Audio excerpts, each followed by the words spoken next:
हाँ जी, तो हमारे 4 चरण हो चुके थे और 3 चरण बाकी है, तो आज हम 5वाँ चरण पढ़ेंगे। 5वाँ चरण हुआ शुरू हुआ था अपना 15 मई 1949 को। 5वें चरण में कोई रियासतें नहीं मिलाई गई थी। जो पहले चरण है मत्स्य संघ और चौथा चरण था, उन दोनों को मर्जन करके ही 5वाँ चरण बनाया गया था। पहला चरण था ना वो मत्स्य संघ। इसमें तो 4 रियासतें थी, अलवर, भरतपुर, धौलपुर और करौली। इन 4 रियासतों में ऐसी मांग उठने लगी। ये अलवर भरतपुर वाला क्षेत्र है, यहाँ पर मेव जाति अधिकतर रहती थी। तो जब देश आजाद हुआ 1947 में, तो 2 देश बने थे, अपने को पता है, एक पाकिस्तान और एक बड़ा सा भारत है। तो ये जो अलवर और भरतपुर में मेव जाति अधिकतर रहती थी, तो इन्होंने कहा कि हमारा एक अलग देश बना दो। जब आप देश बना ही रहे हो तो अलवर और भरतपुर में ज़्यादातर मेव जाति थी, तो इन्होंने कहा हमारा मेविस्तान बना दो। हम आपके साथ नहीं रहेंगे, हमारा एक अलग से देश बना दो, मेविस्तान। भरतपुर और धौलपुर में ज़्यादातर ब्रज क्षेत्र है ये, तो इन्होंने कहा हमारा एक ब्रज देश बना दो।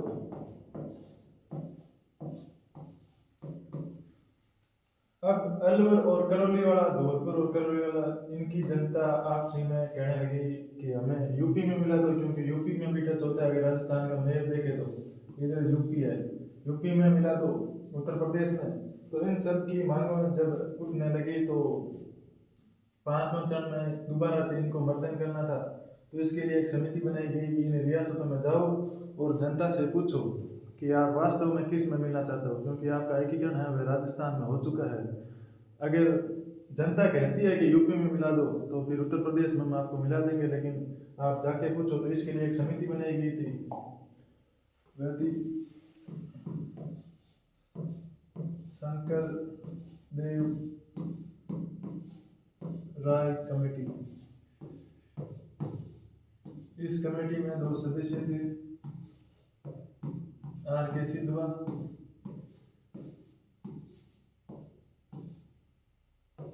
और एक थे प्रभु दयाल।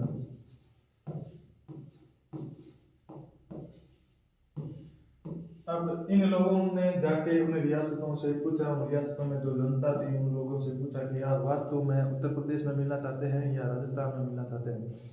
तो धीरे धीरे सभी रियासतें मान गई, लेकिन अंतिम तक अगर कोई रियासत अड़ी रही कि मैं उत्तर प्रदेश में मिलना चाहता हूँ, तो वह धौलपुर रियासत थी। धौलपुर है वह अंतिम लास्ट तक है, वह यूपी में ही मिलना चाहती थी। लास्ट में फिर फाइनली जनता ने कह दिया कि हम ठीक है, फिर राजस्थान में मिल लेंगे। तो इस समिति के आधार पर उस मत्स्य संघ का अपने 5वें चरण में गठन किया गया था। इस 5वें चरण में पहला चरण और चौथा चरण मिला के इसका गठन किया गया था। तो जो राज प्रमुख और उपराज प्रमुख या महाराज प्रमुख जो थे चौथे चरण में, वही इसमें आ गए। अभी अपने चलते हैं 6ठे चरण में। ये अपना 6ठा चरण। 6ठा चरण 26 जनवरी 1950 को हुआ था। इसमें अपने क्या किया गया, सिरोही एक ही रियासत थी, क्योंकि पहले चरण में अपने 4 रियासतें पड़ ली थी, दूसरे चरण में 9 रियासतें हो गई, तीसरे में 1 रियासत आ गई और चौथे चरण में 4 रियासतें आ गई। 5वें चरण में पहले और चौथे चरण का मतदान किया गया था खाली, तो ये 18 रियासतें आ गई थी। अभी 1 रियासत बची थी अपनी सिरोही, और उस सिरोही को इसमें मिलाया जाएगा। मैंने पहले चरण जो पढ़ाया था उसमें बताया था कि सिरोही में जो आबू और देलवाड़ा है, आबू और देलवाड़ा, ये पर्यटक स्थल है और यहाँ पर जैनियों के मंदिर हैं। तो एकीकरण करा अपने कौन रहे थे, पटेल थे गुजरात के, तो वो चाहते थे कि इनको अपने बॉम्बे स्टेट में मिलाया जाएगा। वो उस वक्त गुजरात और बॉम्बे एक ही था। तो बॉम्बे स्टेट में मिलाने का मतलब है गुजरात में मिलाया जाएगा इनको। तब खाली अगर इनको ही सिरोही में से उठा के अगर उधर मिलाया जाए तो शक हो जाए, इसलिए सिरोही को मिलाया गया। लेकिन जो 89 गांव है आबू देलवाड़ा सहित, आबू और प्लस देलवाड़ा, इनके सहित 89 गांव है सिरोही के, वह बॉम्बे प्रांत में मिला दिए।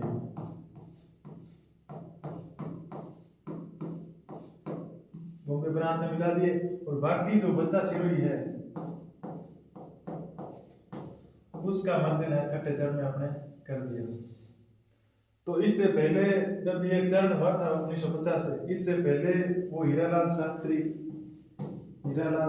ने पटेल जी को जाके कहा था कि आप एकीकरण करा रहे हो, हमारी 19 रियासतें थी, 18 का तो हो गया, अब उम्मीद है कि सिरोही जो बची है उसका भी जल्दी करोगे, क्योंकि सिरोही से हमारे गोकुल भाई भट्ट जुड़े हुए हैं और गोकुल भाई भट्ट के बिना राजस्थान में सुना है। तो पटेल ने कहा कि फिर ठीक है, आपको गोकुल भाई भट्ट दिया जाएगा। तो उन्होंने जो इस सिरोही में मिलाया गया था, इसमें एक आतर गांव था गोकुल भाई भट्ट का आतर गांव, इसको राजस्थान वालों को दे दिया और बोला कि आप गोकुल भाई भट्ट के बिना रह नहीं सकते, तो ये उनका गांव है, ये लोग। अब क्या हुआ, ये छठा चरण हुआ। छठा चरण होने के बाद में 1950 दिसंबर, वो जनवरी में अपना चरण हो गया था, और दिसंबर 1950 में पटेल की हो जाती है मृत्यु।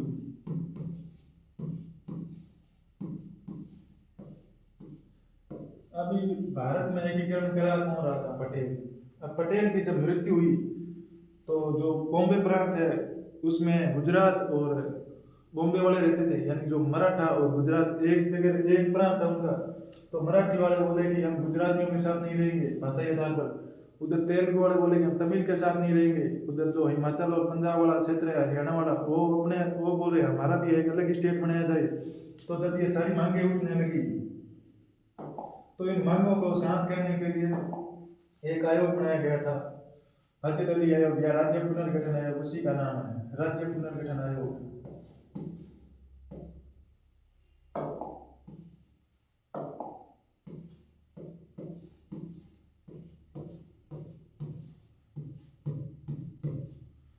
राज्य पुनर्गठन आयोग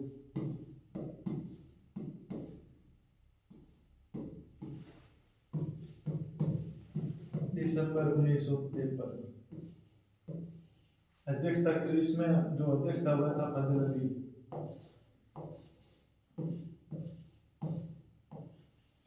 इस फजल अली अध्यक्ष होने की वजह से ही इस राज्य पुनर्गठन आयोग है, इसको फजल अली आयोग भी कहते हैं। और जो दो सदस्य और थे वे थे हृदयनाथ कुंजरू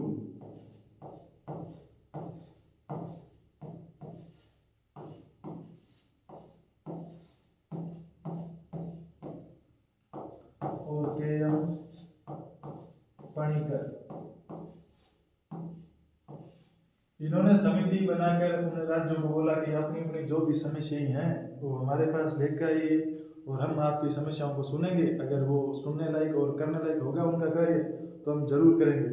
तो जब ये समिति बनी तो राजस्थान वालों को पता चला कि यार हमारा सिरोही, हमारे अंदर जो मर्दन किया गया उसके टुकड़े टुकड़े करके मिलाया गया है, तो क्यों ना हम भी उस जो आबू देलवाड़ा और 89 गाँव उधर मिलाए गए हैं, उनके लिए हम भी किसी आदमी को भेजे कि जो आबू देलवाड़ा है वह पटेल है, अपने जो एकीकरण कर रहा था वह वापस हमें दिए जाए, और जो अजमेर मेरवाड़ा वह राजस्थान के एकदम बीच में है, ये मान लो अपना राजस्थान है तो इसके बीच में अजमेर मेरवाड़ा है, तो वो भी हमारे अंदर विमर्शन किया जाए। और जब ये बात हुई तो अभी राजस्थान की तरफ से जाएगा कौन? तो राजस्थान की तरफ से एक समिति बनाई गई जिसमें दो व्यक्ति थे, मुनि जी विजय सूरी,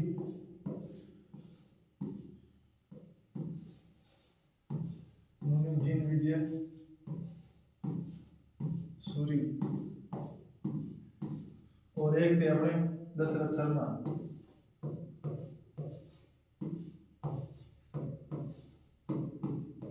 ये उधर जो जैन मंदिर थे, उधर जैन मंदिरों के इनके बारे में इनको जानकारी थी, और इन्होंने तो चौहानों के ऊपर किताब भी लिखी है, तो इन दोनों को भेजा कि आप सिरोही के बारे में ज़्यादा जानकारी रखते हैं, आप जाइए और उधर उस आयोग के बारे में उसको बताइए कि हमारे भी सिरोही के टुकड़े टुकड़े करके आधा उधर मिला दिया और आधा इधर मिला दिया, हमें जो पूरा सिरोही है वह चाहिए।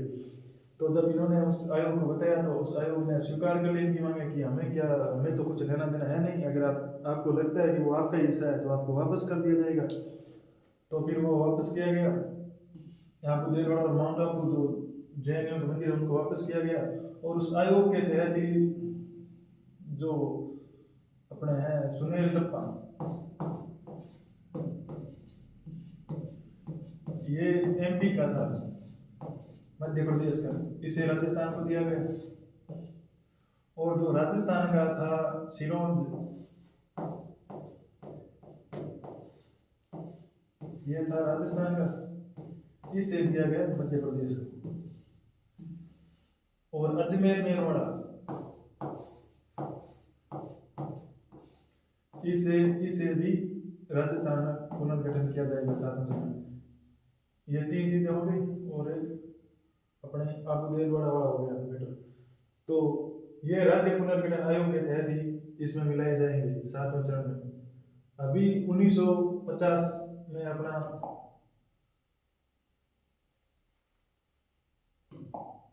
छठा चरण हुआ था।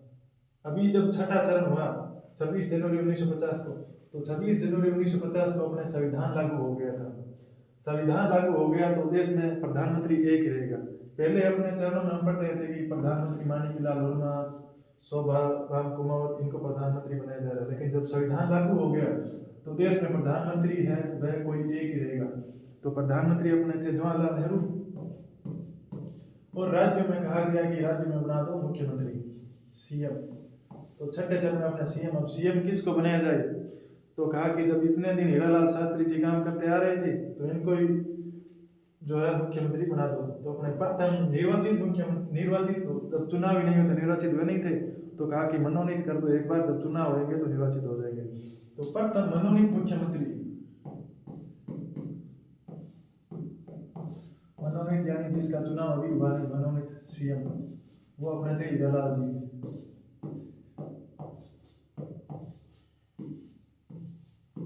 क्योंकि इस वक्त चुनाव हुए नहीं, अब ये मुख्यमंत्री बने तो जयनारायण व्यास जी ने कहा नेहरू जी को कि यार इतने दिन ये चल रहे थे, अभी फिर इन्हीं को बना दिया तो मेरा नंबर कब आएगा।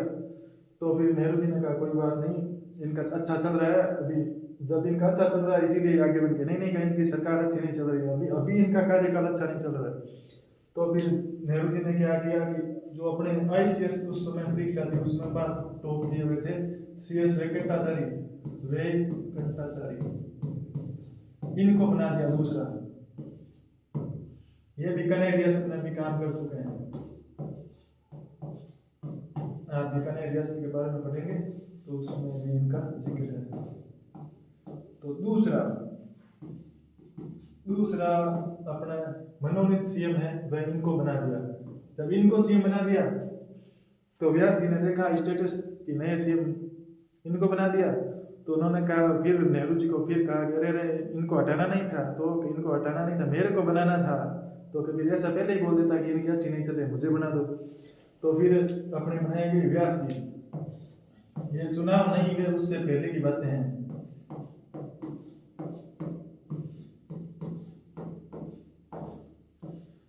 तीसरे अपने मनोनीत सीएम जयनारायण व्यास को बनाया गया। अब 1950 से ये मान 1952 में 1951 के अक्टूबर से 1952 के फरवरी तक चुनाव चले थे। तो आप 1950 से 1951 के अंदर तक अपने 3 सीएम मनोनीत हो चुके थे बिना चुनाव हुए। जब 1951 अक्टूबर से चुनाव शुरू हुए और 1952 में जब चुनाव संपन्न हुए, तो ज्यादातर संपन्न 1952 में हुए, इसीलिए 1952 को ही चुनाव माना जाता है। चुनाव कब हुए? 1952 में। अब 1952 में चुनाव होंगे तो जयनारायण व्यास जी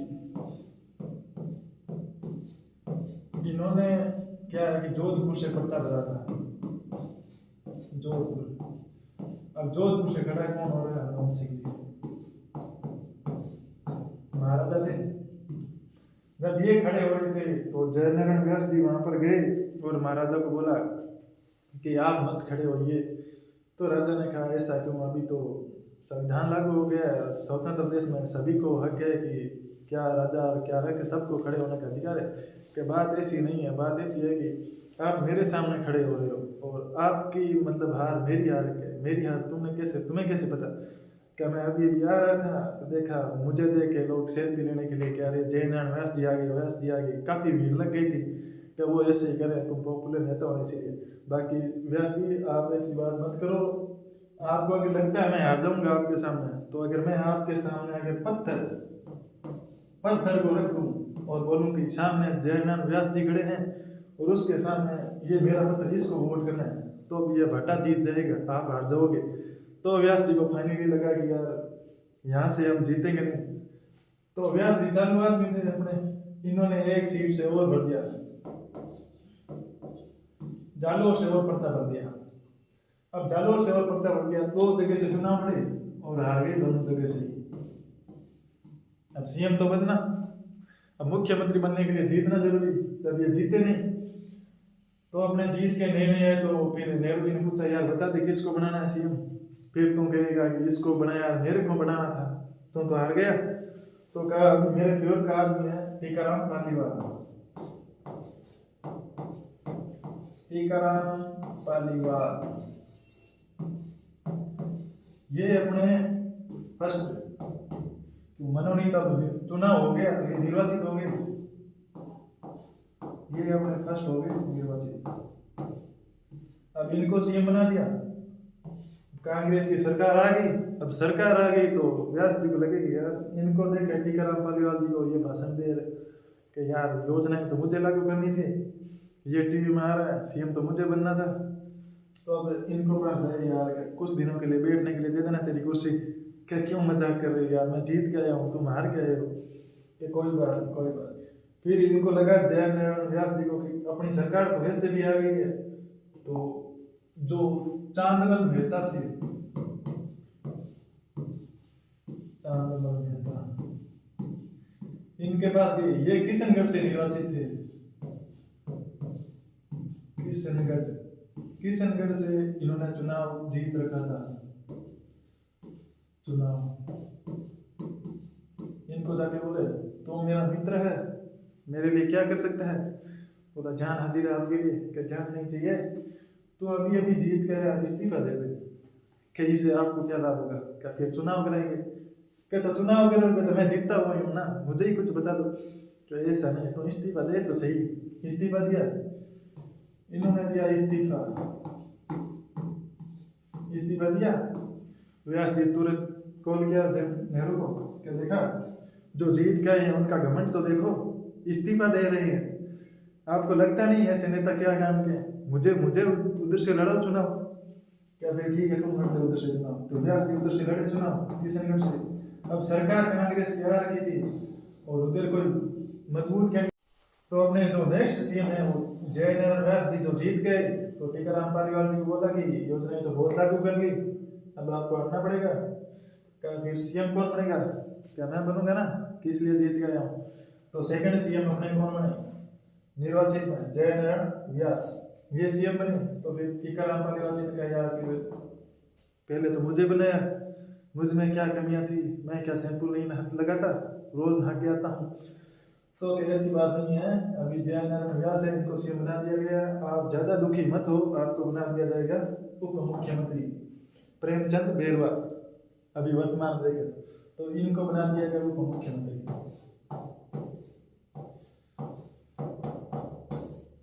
डिप्टी सीएम बना दिया गया इनको, ये सीएम बन गए और इनको बना दिया डिप्टी सीएम। ये अपने हो गई चुनाव की बात है। अब चलते हैं अपने सातवें चरण की तरफ।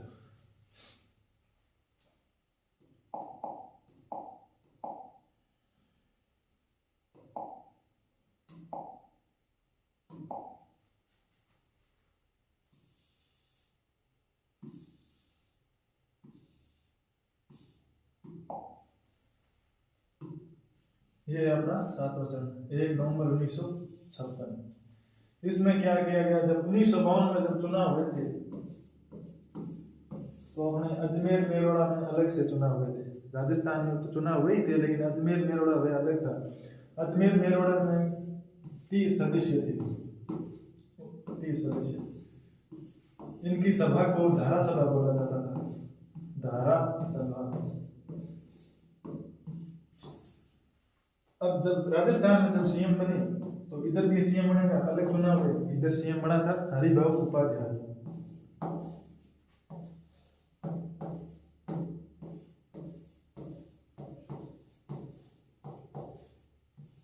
हरिभाऊ उपाध्याय जी इधर सीएम बन गए। अब सीएम बन गए तो अभी इधर बातें चलने लगी अजमेर मेरवाड़ा में कि अजमेर मेरवाड़ा को जो वो समिति राज्य पुनर्गठन आयोग है, उधर मोदी जी ने मुझे सूरी और दूसरे शर्मा गए हैं और अपना मुद्दा भी उधर उठा लिया है कि अजमेर मेरवाड़ा है उसको भी राजस्थान में मिलाया जाएगा। तो हरिभाऊ उपाध्याय ने कहा यार ये क्या, मैं सीएम बन रहा हूँ, उनको इतनी क्यों तकलीफ हो रही है, छोटा राज्य है, इसका विकास जल्दी होगा। सबको पता है कि जो छोटा राज्य है उसमें योजनाएं अच्छी लगे, अच्छी तरह से हम चला सकेंगे, और छोटे राज्य का विकास है वह जल्दी होगा और बढ़िया तरीके से हम प्रोग्रेस करेंगे। तो अगर अजमेर मेरवाड़ा का सर्वाधिक विरोध है वह राजस्थान में मिलने के लिए किया, तो हरिभाऊ उपाध्याय ने किया था विरोध। तो फिर अजमेर मेरवाड़ा की जो जनता है उन्होंने कहा कि हरिभाऊ उपाध्याय जी, छोटे राज्य का विकास होगा या नहीं होगा ये तो पता नहीं, लेकिन आपका विकास जरूर रुक जाएगा अगर ये राजस्थान में मिल गया तो हरिभाऊ उपाध्याय ने कहा ठीक है, फिर अगर आप मिलाओगे तो वैसे ही एक काम करो, उधर का सीएम बना दो मेरे को। अब उधर कौन, व्यास जी, व्यास जी के ना, ऐसा नहीं करने का, मैं किस लिए आया हूँ फिर। तो फिर इनको मिला दिया गया और इनको फिर कोई विभाग दे दिया गया था राज्य करने के लिए, कि आप विभाग मंत्री बन जाओ, विभाग दे दिया गया। तो 7वें चरण में अपने मिलाए गए थे।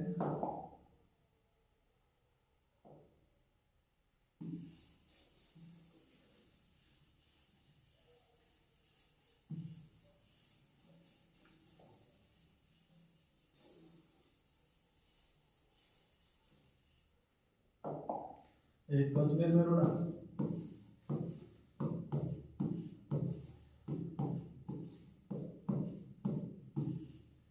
एक जो मध्य प्रदेश का था सुनील टप्पा,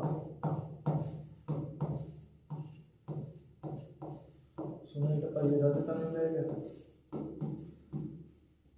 और एक अपने राजस्थान का था सिरोंज क्षेत्र। ये एमपी वालों को दे दिया। एमपी वालों ने कहा यार हमारे किसी राज्य जो स्थान का नाम सुनील टप्पा नाम है, तो तुम उधर टप्पा खड़ा दोगे कि ये हमारा हो गया, कि नहीं आपको भी सिरोंज हम दे रहे हैं। और एक अपना मिला दिया गया आपको दे हुआ।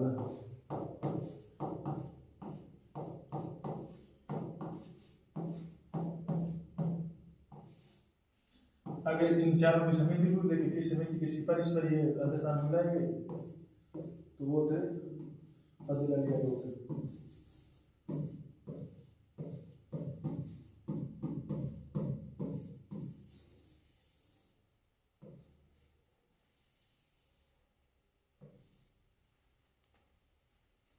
अब ये अपना हो गया।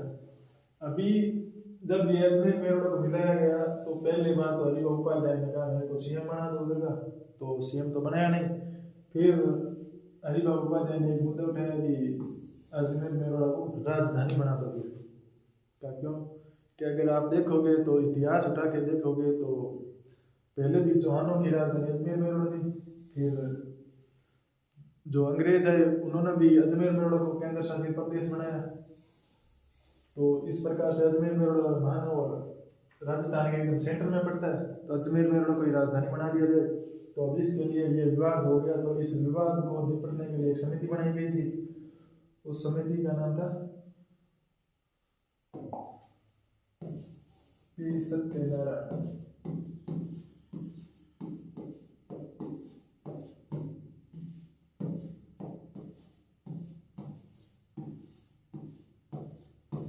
P Satyanarayan Rao committee, P Satyanarayan Rao committee. इसमें 2 सदस्य थे, एक थे वी के गुहा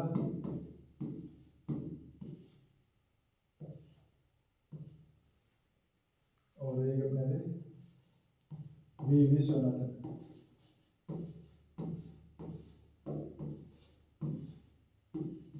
इन्होंने जो रिपोर्ट दी, इन्होंने कहा कि जब जयपुर को पहले राजधानी बना दिया गया था और अब इतने साल हो गए हैं, अब जयपुर राजधानी वहीं पर है और काफ़ी साल हो गए हैं, तो अभी जो राजधानी है वो जयपुर को ही रखेंगे, अभी इसमें कोई चेंज नहीं होगा। तो इनका जो निर्णय था कि राजधानी है वह जयपुर को ही रखा जाएगा। अब जो सातवां चरण है अपने राजधानी का हुआ था, तो पी सत्यनारायण राव कमेटी बनी थी अपनी, उस कमेटी में 2 सदस्य थे, वी.के. गुहा और वी विश्वनाथन। इनके निर्णय के आधार पर जयपुर को ही राजधानी रखा गया। अभी अपने जो राजप्रमुख का पद था इतने दिन,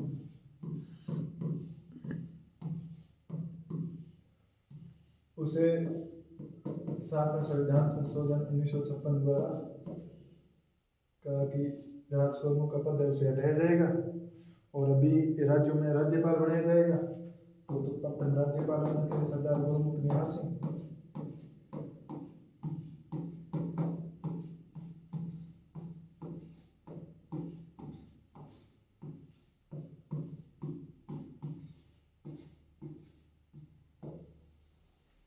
ये अपने एकीकरण हो गया पूरा।